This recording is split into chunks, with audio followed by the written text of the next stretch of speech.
আসলে সৌদি আরব এসে যখন গাড়ি চড়বেন আপনি, তখন একটা বিষয় আপনি খেয়াল রাখবেন, সৌদিদের গাড়িতে কখনো চড়বেন না, ঠিক আছে? আর চড়বেন না কেন এই কথা বলতেছি, সেটা হচ্ছে আপনার থেকে ধরুন 10 রিয়াল চাইতেছে, ঠিক আছে?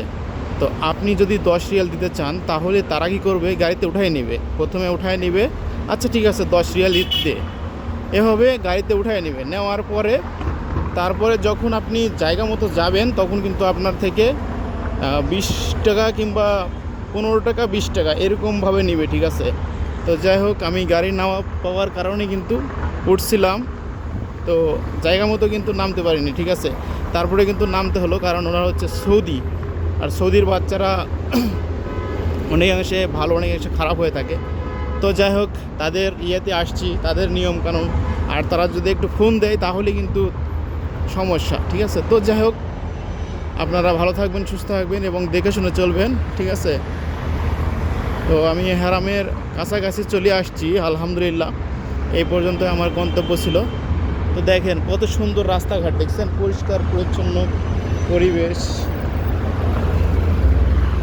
তো আপনারা ভালো থাকবেন, সুস্থ থাকবেন। আল্লাহ হাফেজ।